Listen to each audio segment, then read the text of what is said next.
Hi guys, so in this video I will show you 5 methods to fix battery drain issue and improve battery backup. Method 1. Open settings app, then go to display, then enable dark mode.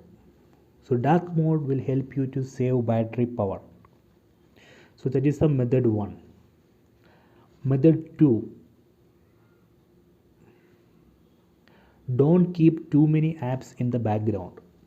So right now you can see 1 2 3 4 5 6 7 7 apps are there in the background.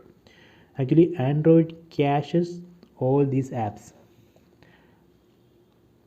and some apps use data and some apps drain your battery. So don't keep unused apps in the background, just close it. You can use this close all option. So that is a method 2.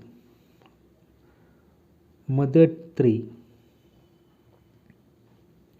Again, open settings app, go down and tap on device care, then tap on battery, then tap on battery usage. So here you can see list of apps with its battery usage in percentage.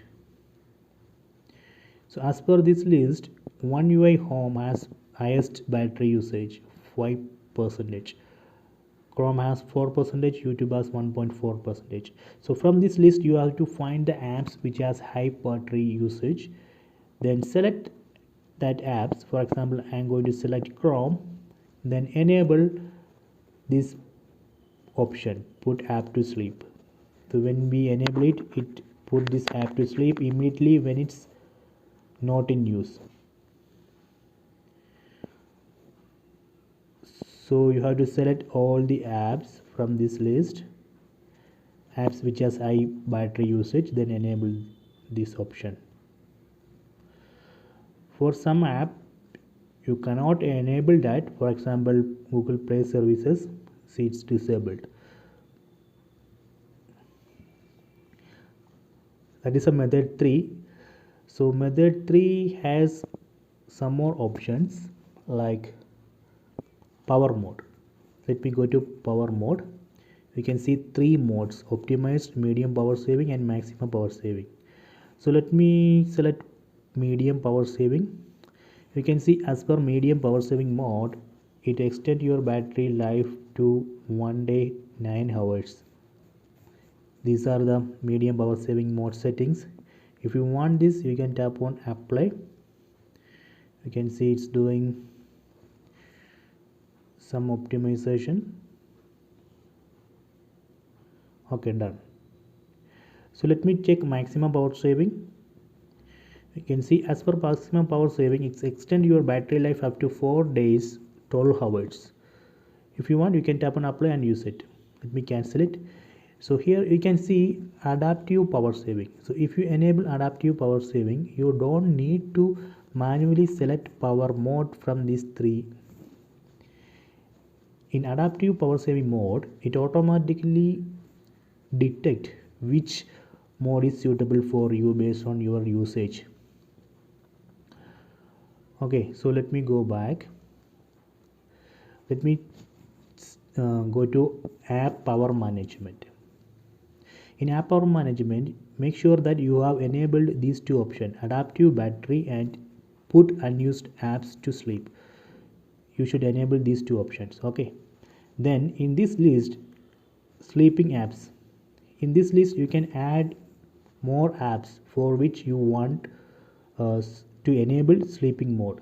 If you want to add new app to this list, you can use this option, add apps, then select one app and add it. If you want to delete, you can tap on delete and you can select it and delete. Okay, similarly you can exclude apps. This is an exclude apps list. If you add an app to this list, that means for that app this battery saving mode will not enable sleeping mode. Let me go back. Here you can see one charging option, fast cable charging. So we can enable this option. That way you can charge your phone very fast. So make sure that you have enabled this option. So let me go to method 4. Again, open settings app, go down and tap on developer options. You can see developer options. If you are not able to see developer options in your phone, you have to enable it. Please check my channel, there you will be able to find the video which explain how to enable developer options. Tap on developer options, then here you can see running services. Tap on that. So here you can see list of services which are running, and here you can see its memory usage and number of processes and number of services. One process, one services. You can see one processor, 19 services. So if you want to kill one service, you can, for example, select it and tap on stop. So here you can also find cached services. So when you put some apps in the background, Android will automatically cache it. So if you can tap on these three dots here, three dots, and select show cached processes. So here you can see the cached apps. YouTube, you can see the cached background process.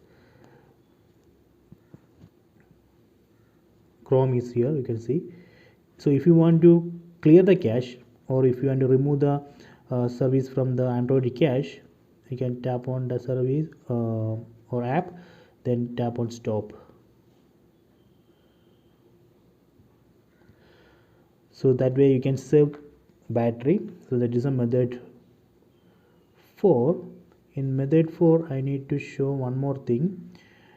In the same developer options, if you go down here, you can see background process limit. We can limit the background process, but even if you change it on your next reboot, your phone will revert back to standard limit. So there is not much use with that option. You can try this don't keep activities, this option.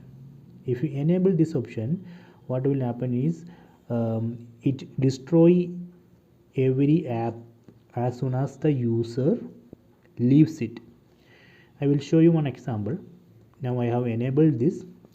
So let me go to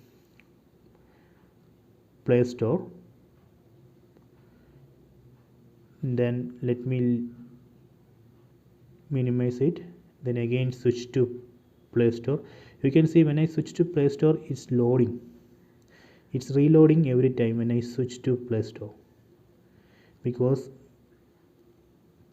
when I minimize it destroy the Play Store app.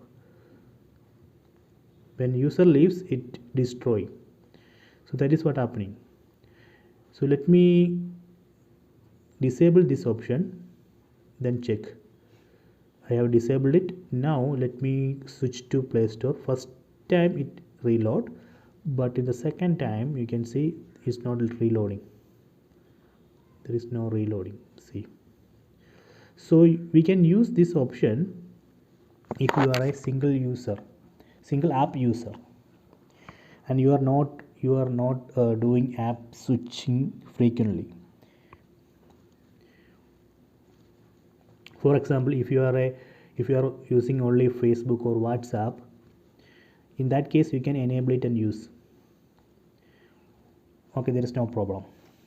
But if you are switching apps frequently and you enabled this option, in that case your phone has to load apps from the memory every time when you switch. So that will drain your battery. So don't enable this option. Don't enable this option if you are a user who switch apps frequently. Okay. So that is the method 4. Let me go to method 5. So method 5 is one secret code based method. Open phone app and dial this number stars hash 0228, then hash. Here you can see the battery status. In the bottom you can see quick start. Tap on that. Read the warning. Fuel gauge will be reset, causing battery capacity to be inaccurate. Do not use it unless it is written in your test procedure. So in some case your fuel gauge will show wrong reading. If that is the issue, you can reset it. When you reset it, fix the fuel gauge reading issue. So that way you can fix a battery drain issue. If that battery drain issue is because of your reading, if that is the case, you can do the reset like this. You can tap on OK, then wait for 5 seconds. Okay, done. So these are the 5 methods. So I hope you enjoyed this video. Please subscribe my channel, please like and share the video.